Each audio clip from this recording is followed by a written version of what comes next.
Emerson. Isso, e continuo aqui conversando com os amigos e amigas do canal do YouTube. Sempre importante agradecer a esse apoio, a essa confiança, a essa participação.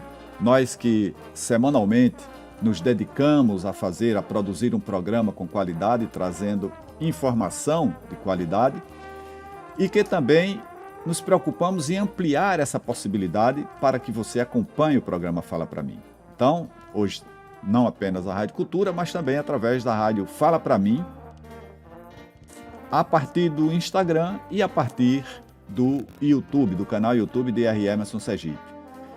E lembrando que progressivamente já estamos colocando outros programas, objetivando que logo, logo a gente tenha aquilo que é o nosso sonho, que é o nosso propósito, que está dentro do nosso planejamento estratégico, que é de termos uma emissora genuinamente sergipana, tá? Hoje nós já temos aqui programa, inclusive hoje à tarde, às 17 horas, nós teremos o programa Tópicos de Educação Ambiental, com o promotor Eduardo Matos. Então, às 17 horas, com reprise às segundas, quartas e sextas, também às 17 horas. Então, Tópicos de Educação Ambiental. Nós já estamos em fase assim, de lançamento do programa Sergipe Acontece, do programa Ponto de Luz e do programa Nova Humanidade. Então, mais 3 programas e progressivamente iremos ampliando a nossa grade com programas todos daqui voltados para a sergipanidade, para a música, para a cultura, para a arte, para o dia a dia, para o cotidiano dos sergipanos e sergipanas. Essa é a nossa preocupação. E no canal YouTube DR Emerson Sergipe, você tem esse programa, a partir de agora com áudio e vídeo. Existem programas antigos somente com áudio. Tem também lá no YouTube, no canal YouTube, 12 programas. Cidadania em Debate. Tópicos sobre educação, saúde, direitos humanos, plano diretor. Bem interessante, bem educativo, voltado para a cidadania plena. Esse programa está lá no nosso canal YouTube, você pode, quando tiver tempo, vai assistindo.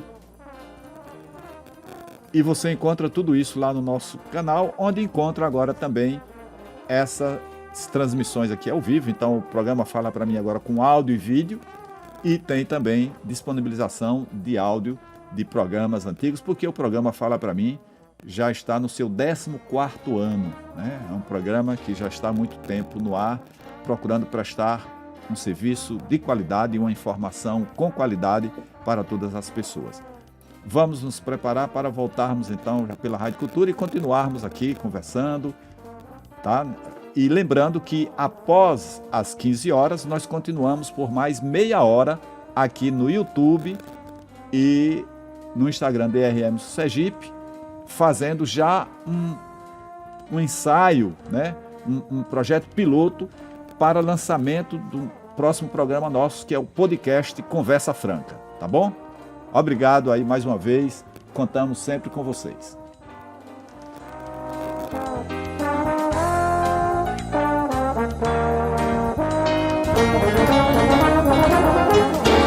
Doutor Emerson.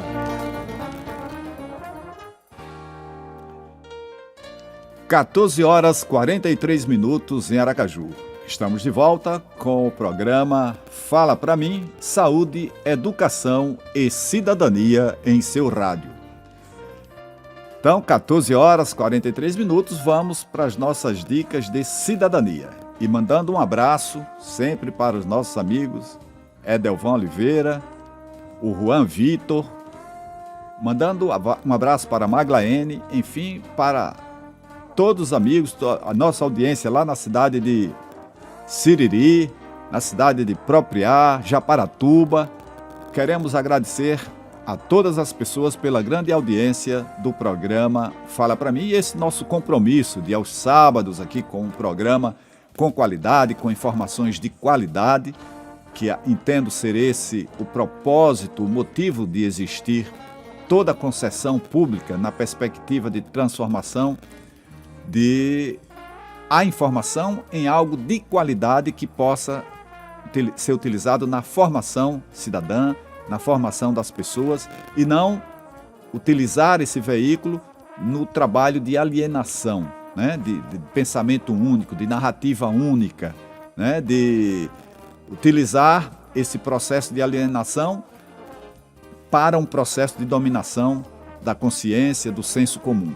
Aqui nós somos pela transformação, nós entendemos que o conhecimento liberta. Então, no programa de hoje, na Dica de Cidadania, vamos fazer uma análise de conjuntura baseado no livro Democracia, Igreja e Sociedade, Desafios Atuais. Foi um livro organizado pelo padre José Hernani e pelo sociólogo Ivo Lesbopin, com diversos professores do Cefep, que é o Centro Nacional de Fé e Política, culminando com esse livro que foi editado, né, foi publicado pela editora Paulinas. Então, com base nesse texto, é que nós vamos aqui fazer o comentário nessas nossas dicas de saúde e cidadania. Bom, há algumas décadas vivemos um período de esvaziamento e de anulação da política. É importante entendermos isso, né? Esse cenário de esvaziamento e de anulação da política. Importante que as pessoas entendam isso, porque se faz, e isso veio crescendo aqui no Brasil, se faz há algum tempo esse cenário de esvaziar e de anular a política, e isso não acontece de graça. Porque é preciso que as pessoas tenham discernimento que, por sermos seres sociáveis por natureza, nós que vivemos em sociedade, temos a política algo inerente à nossa natureza. Agora, o problema é que a política, nessas últimas décadas, ela foi sendo desvirtuada, ou seja, a atividade política passou a ser perpassada pela atividade criminosa associada a essa atuação política. Então, nós não podemos confundir política com atividade criminosa que se pratica no exercício da atividade política. São coisas distintas. Olha, veja só. Vamos partir do que é inquestionável. O Brasil é um país que tem muita gente pobre. Os dados mais recentes de qualquer, seja do Oxfam, seja que a gente pegue dados do IBGE, seja que a gente pegue IDH, qualquer indicador, qualquer órgão que a gente pegue para estudar os dados publicados por esse órgão, nós vamos encontrar uma concentração de renda crescente aqui no Brasil. Isso é inquestionável. O Brasil é o segundo maior país, está sempre entre os piores países em termos de concentração de renda. E concentração de renda significa cada vez menos pessoas muito ricas e cada vez mais muita gente da população muito pobre. Então há um empobrecimento e a gente vai confirmar isso com outros níveis. Por exemplo, a nível de desemprego, nós somos o 6º país em desemprego. Nós temos 20 milhões de pessoas passando fome, pessoas que se acordam e não sabem o que se comerão naquele dia e o que comerão. Nós temos mais da metade da população em insegurança alimentar, pessoas que não têm uma alimentação adequada.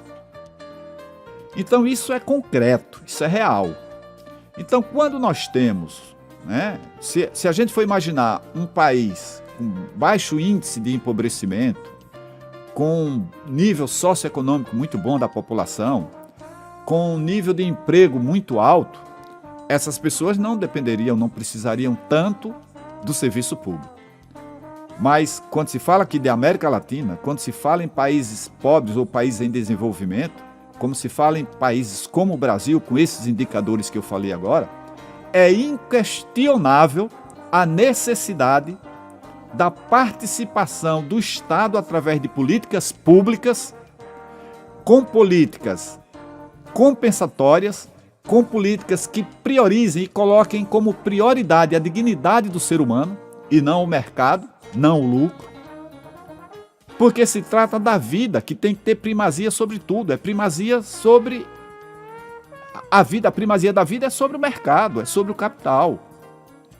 Isso não pode ser questionado. E, no entanto, o Brasil adota uma prática de Estado mínimo, de o Estado não estar ali atuando através das políticas públicas, que já ouvimos e já dissemos aqui nesse programa quantas vezes, que política é a forma mais preciosa de se fazer a caridade social.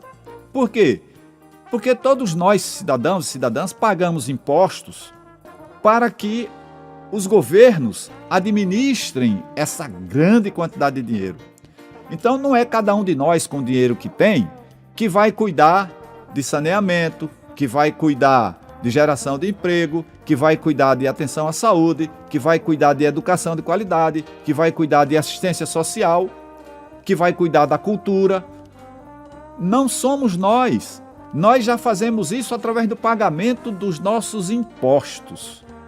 Ao pagarmos, e o país, uma das cargas tributárias mais injustas, porque ela é regressiva, quem ganha mais paga menos, isso é injusto, aí sim, precisa efetivamente de uma reforma tributária, que a classe política que está aí não vai fazer nunca, precisa entender isso. Por que essa classe política que está aí não vai fazer? Porque ela é eleita para representar não o conjunto da sociedade, embora na campanha digam isso. Mas na prática, e você sente na pele, tem que aprender com isso e reagir. Uma forma de transformar essa realidade é na hora que você vai votar. Você não pode votar em político que chega dizendo que é bonzinho, que vai fazer isso, vai fazer aquilo, e quando você vai confrontar o que ele está dizendo com a prática dele, há uma contradição muito grande. A prática dele é de favorecer esse sistema concentrador de renda. Então a hora de você dar o troco é na hora que você vai votar. Agora, se você se deixa alienar e se enganar por essa prática, né, como é que pode? Nós estamos no Brasil, num cenário que pessoas estão querendo ser candidatas porque mais dificilmente irão presas. Isso é de uma injustiça fora do comum.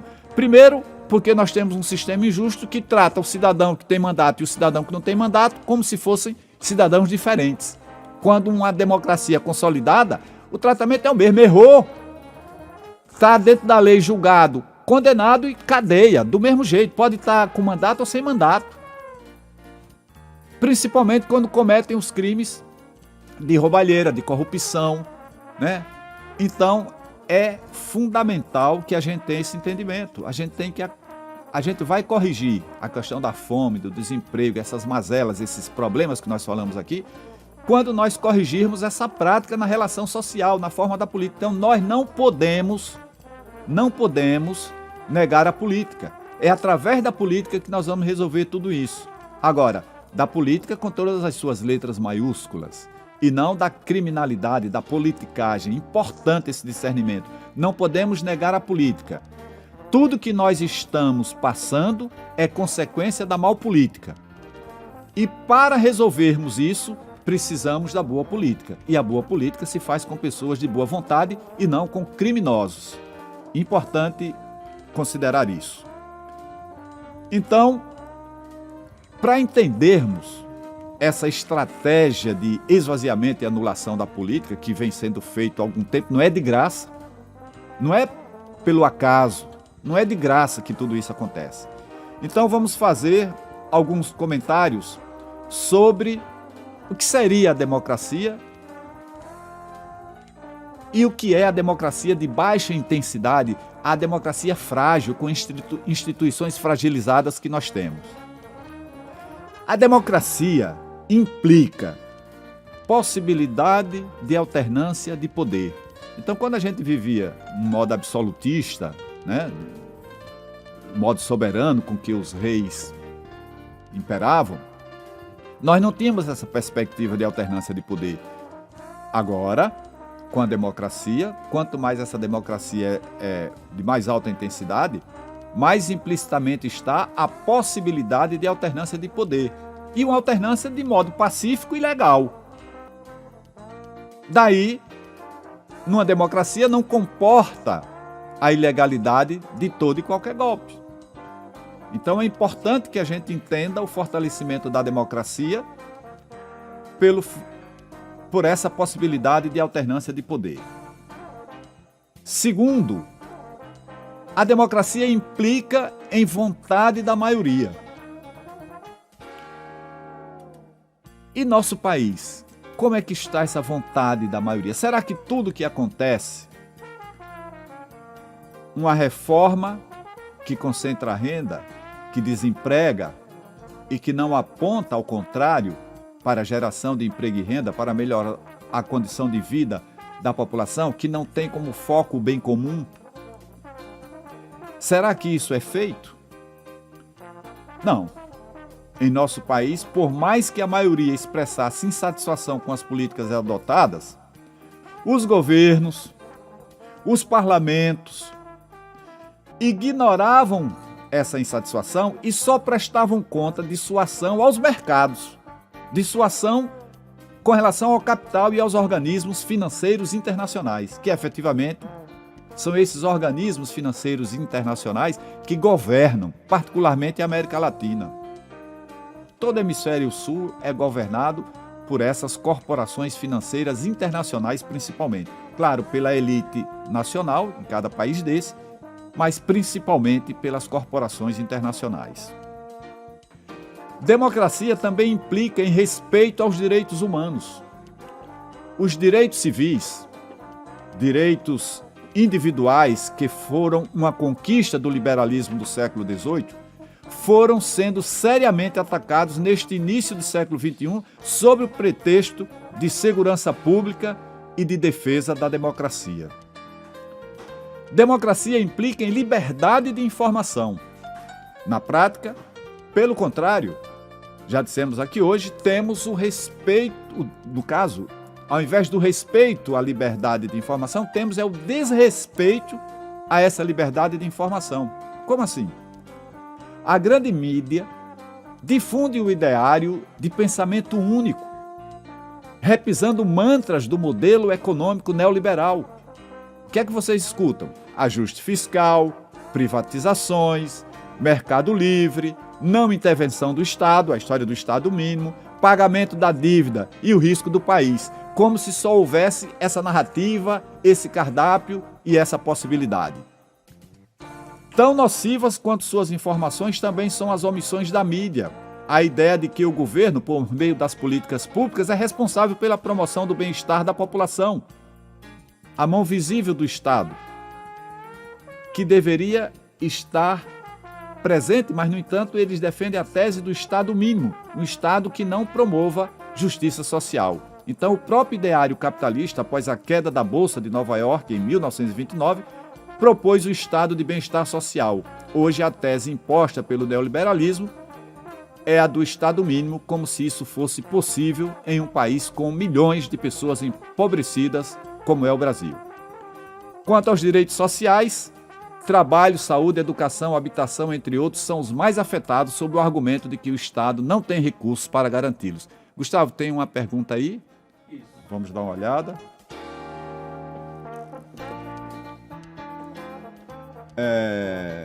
Pergunte, nessas mudanças de partido por parte de políticos, o que a população pode esperar a partir dessas mudanças? Quais as expectativas no Brasil e em Sergipe? Essa pergunta foi feita pelo Jorge Santa Lúcia, meu amigo Jorge, ouvinte aqui do programa. Obrigado, Jorge. E veja, o que a gente pode esperar? Dessa mudança, nada, só a mesmice. Tudo continuar como está.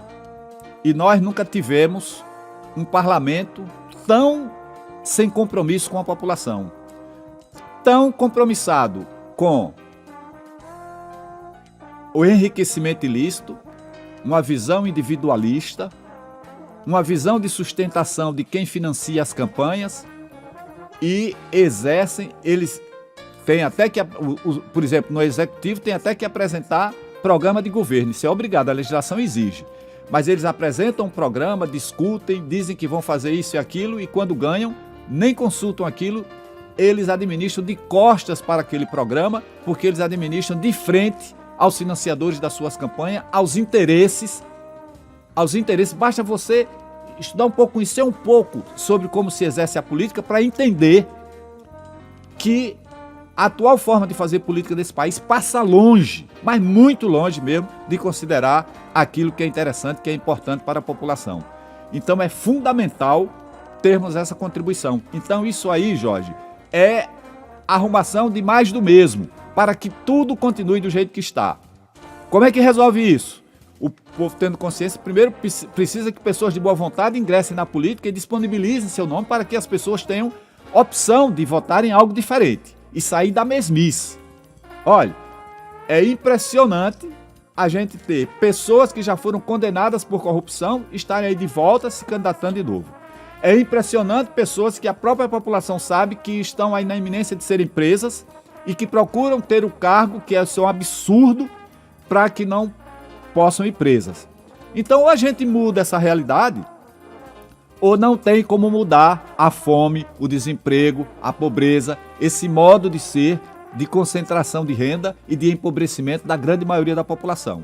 Ou compreende isso, ou pensa que está sendo esperto, levando vantagem quando vende o voto por qualquer dinheiro na época da eleição e acha que democracia é só a festa do dia da eleição onde vai ganhar um dinheiro e depois vai passar 4 anos amargando o sabor, ou o sabor amargo, o sabor indigesto, o sabor horroroso dessa forma de fazer política que as pessoas passam 4 anos reclamando e não podem desperdiçar a oportunidade de fazer diferente no momento da eleição, tirando da atividade política pessoas que não têm dignidade e que não merecem o exercício, muitos não merecem até o destino que não seja a cadeia, né? Então é importante que a população tenha essa compreensão e tenha coragem suficiente para fazer a mudança que é tão necessária para que a gente, Jorge, tenha perspectiva de que essa realidade se transforme e que ela aconteça na perspectiva do bem comum e na perspectiva de termos uma sociedade solidária, humanitária e fraterna. Tá bom? 15h01, chegamos ao final de mais um programa Fala Pra Mim. Fica aqui o convite para a próxima semana estarmos juntos e vamos continuar aqui no Fala Pra Mim, na rádio falapramim.seg, canal YouTube DRM Sergipe e Instagram DRM Sergipe. Grande abraço e até o próximo sábado. Doutor Emerson.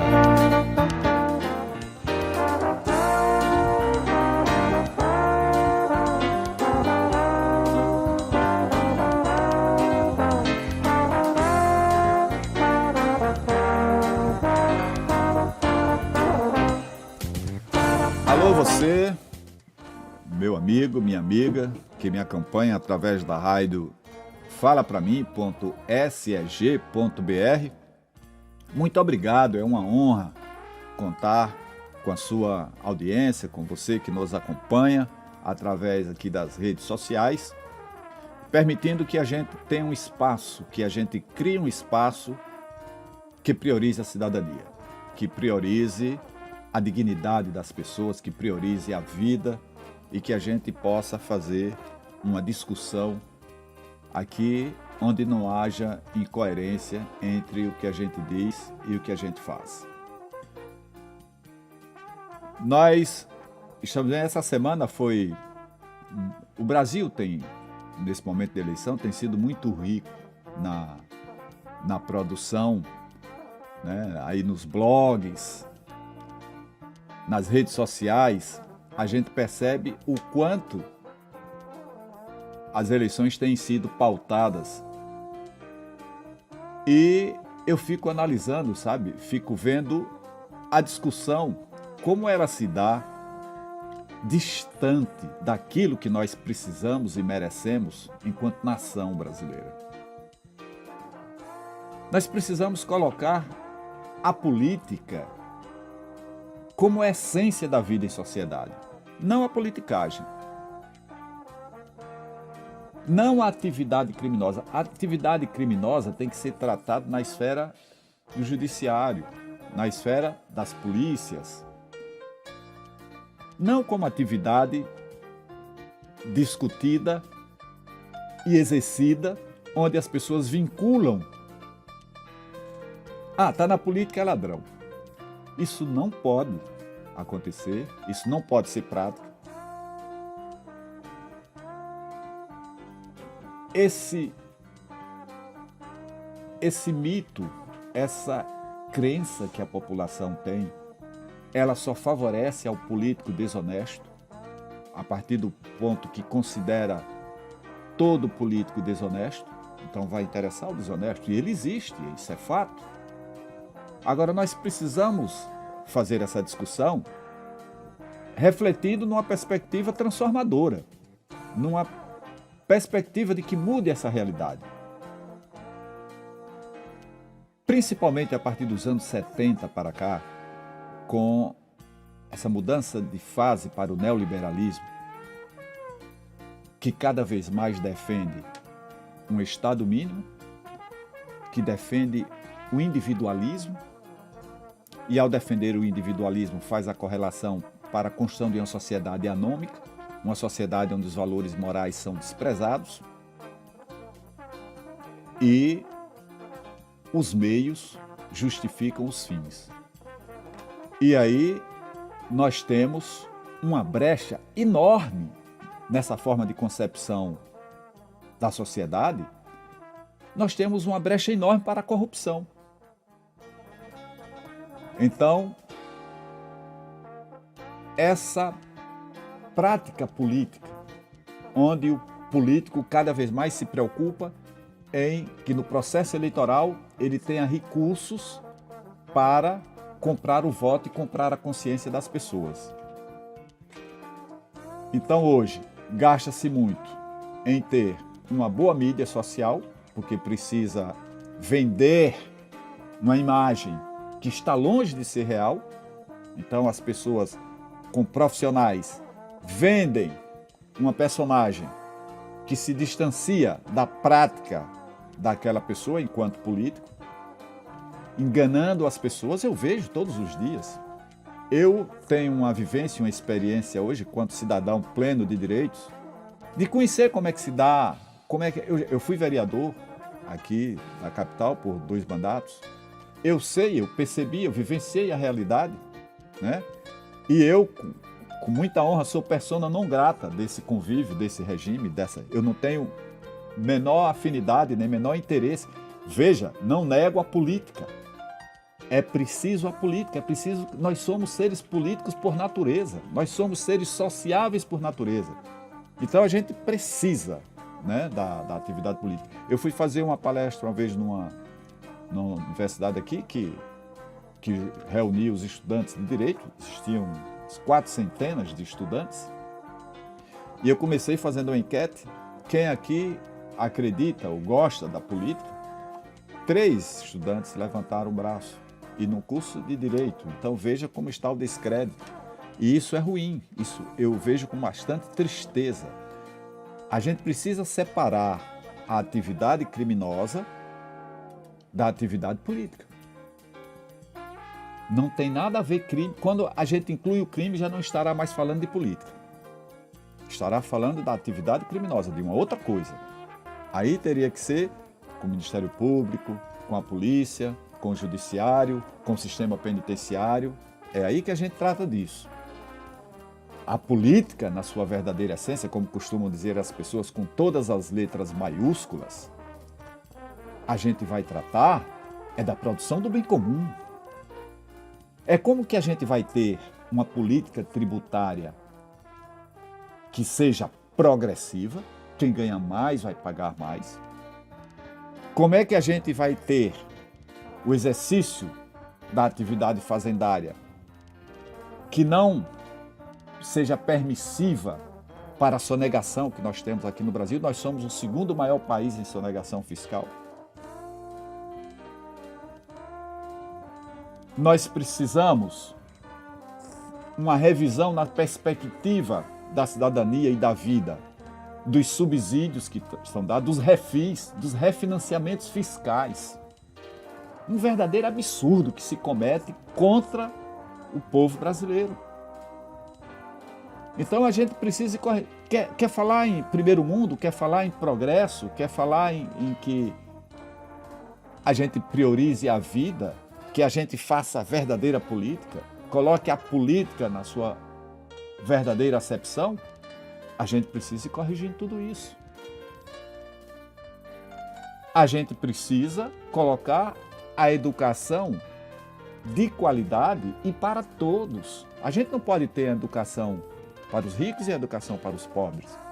A gente não pode ter um modelo de atenção à saúde para os ricos e para os pobres. A gente não precisa precarizar o Sistema Único de Saúde, que é um modelo, do ponto de vista de proposta, é um modelo para o mundo. Vários lugares do mundo adotaram essa proposta e estão tentando colocar em prática. O Brasil aqui descaracteriza e desmonta essa prática, essa política pública que poderia trazer grande contribuição para a população. Então, é tudo isso que a gente precisa ir discutindo. Por que foro privilegiado no Brasil? Nesse falso discurso de que a liberdade de expressão, coisa nenhuma, foro privilegiado está se vindo é para manter criminoso, olha o desvio da atividade política, criminoso fora das grades, tratando o político corrupto de um jeito e o cidadão que comete um crime aqui na sociedade de outro jeito. Por quê? Por quê tratá-los de modo distinto, a partir da própria legislação? Agora, quando a gente tem uma porção de político desonesto, quando a gente tem corporações internacionais, quem governa o mundo são essas corporações internacionais a partir das corporações criadas pelos rentistas, por quem detém o capital financeiro.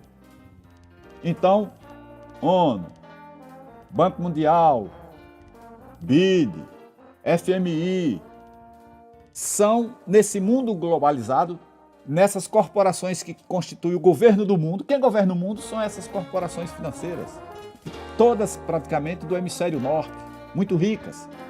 E mais recentemente, incorporando-se a esse modelo de governo mundial a partir dessas grandes corporações e dos rentistas, do grande capital, o que é que fizeram?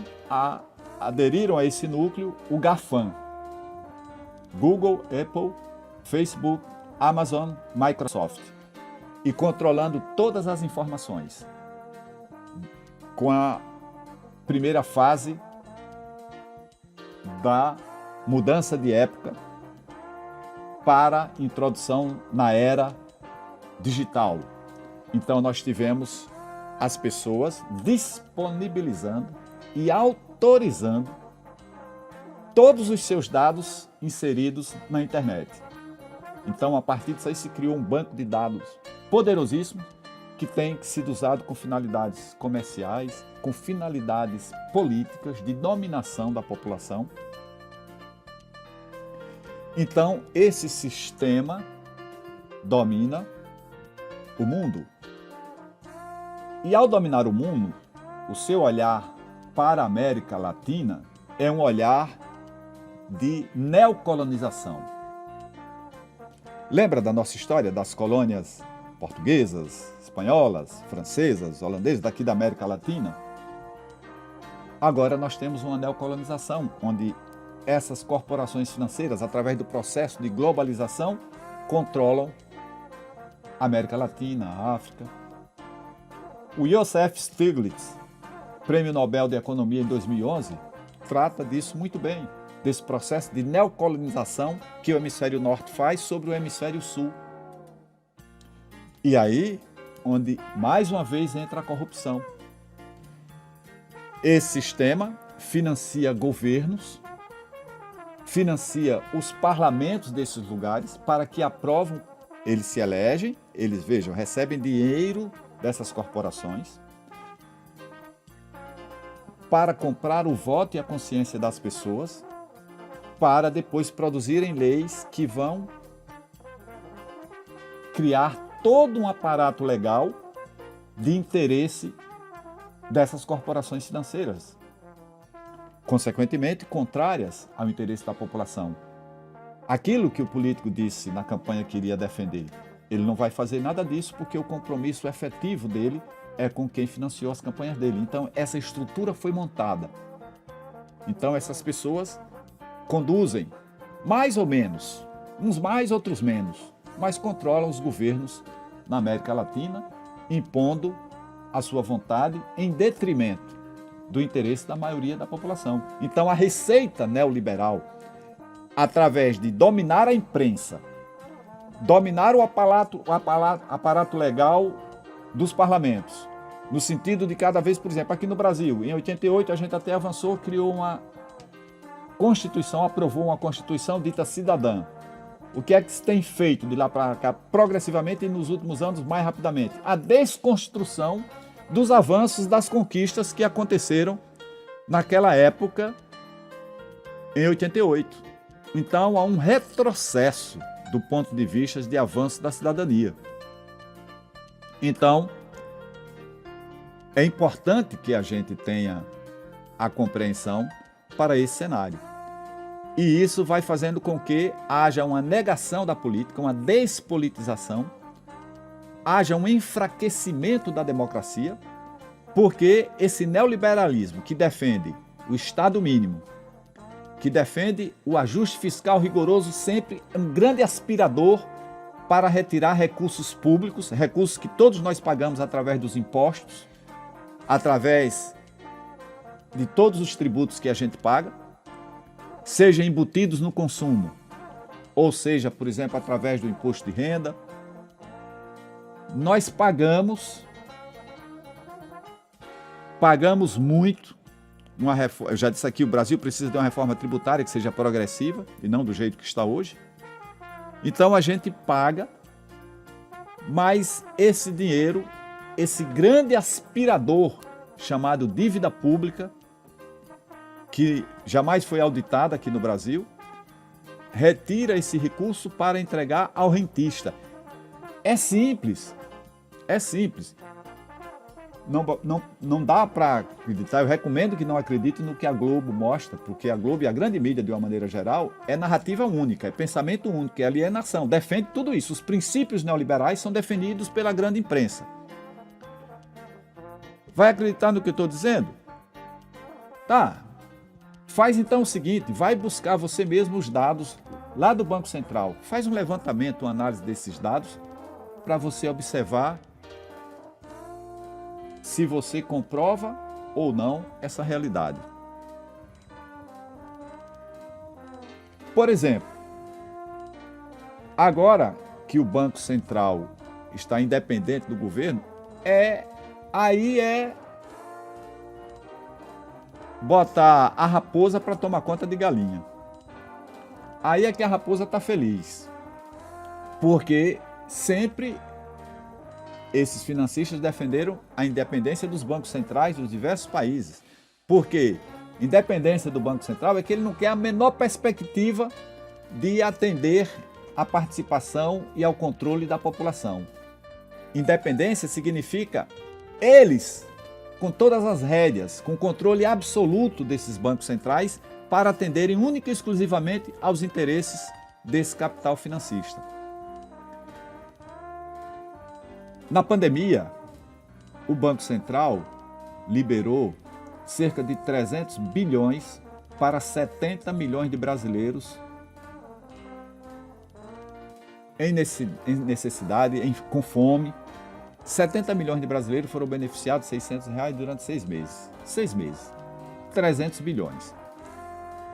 Para meia dúzia de bancos, o Banco Central, nessa mesma época, nesse mesmo período, liberou 1 trilhão e 200 bilhões para meia dúzia de bancos, que usaram a maior parte desse recurso não para financiar a economia, mas para usarem nas compensações, nas aplicações compensadas que esses bancos fazem numa relação com o Banco Central, onde já chegaram nesse país, por uma noite do dinheiro depositado, a terem rendimento de até 23%.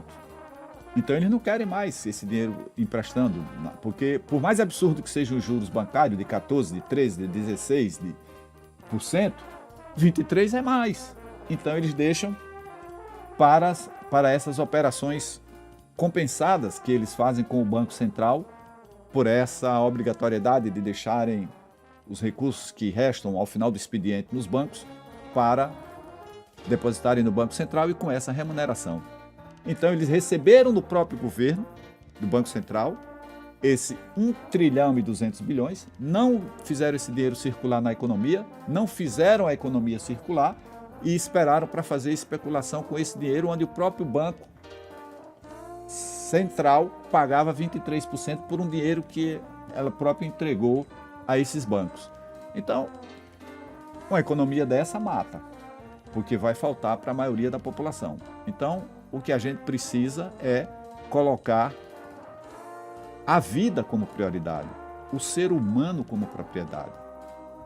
No estado empobrecido como o estado brasileiro, é preciso sim a mão visível do governo, do Estado, defendendo a vida, defendendo a criação, o meio ambiente, defendendo a Mãe Terra, colocando como prioridade o cuidado sobre as pessoas e sobre a criação. Depois, a gente vai cuidando do mercado. Mas aqui, a prioridade é cuidar do mercado e deixa a vida como algo secundário, onde cada vez mais o Estado se afasta, lava as mãos e diz que cada um cuide da sua vida. Ora, num país super desenvolvido, com a renda média bastante razoável, que não há distância entre quem ganha menos e quem ganha mais, tudo bem, você tem as condições para que você possa pensar dessa forma, mas aqui no país, essa prática é criminosa. Essa prática é deixar morrer, é condenar muitas pessoas à fome e à miséria. Então a gente não pode aceitar. Então a gente precisa ter essa compreensão. Não condenar a política, não anular a política, mas entender e vincular essa politicagem como um instrumento que é utilizado por esse sistema. É preciso que a gente tenha esse olhar macro. Não pode achar também, só é assim porque é a política. Não, essa política serve a quem? Serve ao enriquecimento ilícito dessas pessoas que estão exercendo, mas elas são correia de transmissão e estão a serviço do grande capital internacional. Então é preciso que a gente tenha essa compreensão. A riqueza do trabalho aqui do brasileiro, ela está sendo aspirada por esse grande aspirador que é a dívida pública.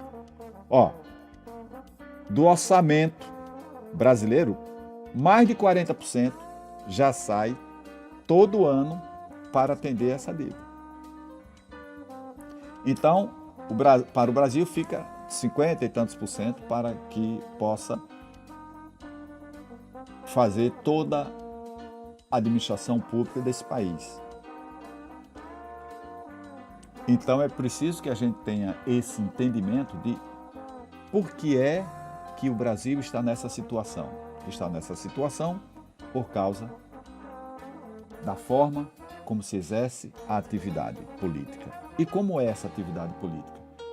Cada vez mais submissa às corporações capitalistas internacionais, financistas internacionais, atendendo a uma elite cada vez mais concentrada de pessoas muito ricas aqui no país, a exemplo do que acontece com relação ao mundo, cada vez menos pessoas absurdamente mais ricas e a grande maioria da população empobrecendo. Agora, para que tudo isso aconteça, como é que a população vai aceitar uma diversidade dessa? Como é que a população pobre vai utilizar a mesma narrativa que utiliza o camarada rico, que se beneficia efetivamente disso? Como? A imprensa, aí entra o papel da imprensa, cumpre muito bem esse papel, de procurar passar para os oprimidos a mesma narrativa dos opressores. Impressionante como a gente vê oprimidos com a mesma narrativa do opressor. Então tem alguém enganado nessa história.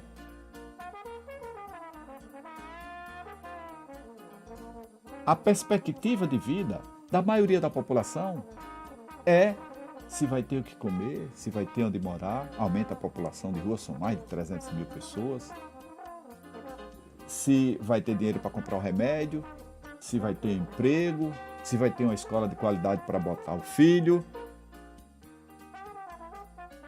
Essa é a perspectiva da maioria das pessoas. Enquanto tem um pingo de pessoas que querem saber qual é o próximo iate que vai comprar e compra o iate e não vai pagar imposto, não vai pagar IPVA, por exemplo, se comprar um jato, se comprar um navio, se comprar um iate, não vai pagar IPVA. Mas o camarada que lá apertado, que é chamado hoje de empreendedor, se ele for comprar uma moto, for comprar um carro, ele vai pagar IPVA. Mas se tiver muito dinheiro e for comprar um jatinho, não paga IPVA. Percebeu? Então são essas coisas que a gente tem que refletir. A quem serve esse modelo de sociedade? E as pessoas são alienadas pela grande mídia e não têm percepção disso. E ainda, um dos poucos, é difícil mudar, conheço tudo isso, mas um dos poucos momentos que a gente tem a oportunidade de fazer alguma mudança é durante o processo eleitoral. Aí esse mesmo sistema joga pesado. Como? Abrindo brecha para a corrupção, financiando esse... Existem financiamentos internacionais nesses processos políticos. Financiamento do empresariado local. E aí no Brasil ainda tem a aberração a partir de que se conseguiu botar a legislação que não é para ter financiamento de pessoa jurídica. As pessoas físicas continuam, as empresas continuam não oficialmente. Aí cria-se o absurdo de 5 bilhões de fundo eleitoral para entregar a essas organizações criminosas hoje, que são muitas vezes direções partidárias nesse país, que vão tratar de manter esse esquema no poder, de manter os mesmos no poder, de manter a mesmice no poder, nada mudar para que tudo continue como dantes. Então, é importante termos essa compreensão, é importante analisarmos isso numa perspectiva do bem comum, uma perspectiva de fraternidade. Nós precisamos substituir essa lógica do mercado que desprestigia a vida por uma lógica fraterna. Cabe o mercado, sim, nessa lógica, mas numa lógica fraterna que a gente tenha como prioridade a vida. Então, é fundamental que a gente pense e repense tudo isso. E a rádio Fala Pra Mim tem esse propósito de ser um instrumento desse despertar, desse reencantar as pessoas para o exercício da atividade política, da atividade cidadã, do controle social. E não é só através do partido político, não. É através da consciência cidadã, é através da mobilização para que as pessoas discutam, para que as pessoas exerçam o controle cidadão, o controle social, a participação popular, que as pessoas participem, para que as pessoas cada vez mais cobrem a aproximação da sociedade de uma democracia direta, onde as pessoas sejam ouvidas, né? Onde efetivamente os políticos, não só no discurso, mas principalmente na prática, demonstrem que estão efetivamente exercendo a boa política. Que essas pessoas tenham transparência no exercício dessa política, que a gente saiba efetivamente como essas pessoas estão gastando dinheiro, que a gente reveja o exercício da atividade política. Tem a questão da corrupção e aí ela se respalda na legalidade com o quê? Com a criação das verbas de gabinete, das verbas indenizatórias. Nós temos, não sei exatamente quanto, mas com certeza bem mais de R$200 mil por mês com um deputado estadual. Nós tínhamos essa conta, já havia há muito tempo, de 600, 800 mil, e hoje já deve estar mais por um deputado federal. Senador, mais de 1 milhão. Isso é muito. principalmente se compararmos ao que é produzido, porque o que é produzido é contra o povo, é contra a maioria da população. E eu fico assim abismado, eu vejo políticos aí, os caras têm compromisso velado, defende essa estrutura, esse mercado, defende Estado mínimo, Estado que não gera emprego, Estado que administra sob a vontade e de frente, olhando e perguntando o que fazer para os setores que controlam o poder econômico e de costas para a população. E essas pessoas posam de verdadeiros representantes da população. Então tem algo muito errado e que a gente precisa mudar e ter a dignidade e a coragem para fazer essa mudança. Primeiro, compreendendo essa realidade, vendo essa realidade, julgando, discernindo, tendo compreensão e depois agir através de uma prática transformadora, né? Com essa perspectiva de transformação para a lógica da fraternidade, para a lógica do amor ao próximo, do diálogo fraterno, da comunicação não violenta. Isso que a gente precisa fazer e é isso que o programa Fala Pra Mim estará fazendo aqui a cada semana. Nós estaremos fazendo através do nosso podcast Conversa Franca, no sentido de que possamos avançar com tudo isso, tá bom? Fiquem em paz, fiquem com Deus e até a próxima semana. Estamos encerrando o Fala Pra Mim deste sábado com a apresentação do Dr. Emerson. Fala Pra Mim é um oferecimento da Clínica Dermoestética e Apis Tecnologia e Comunicação. Até o próximo sábado e obrigado pela sua audiência.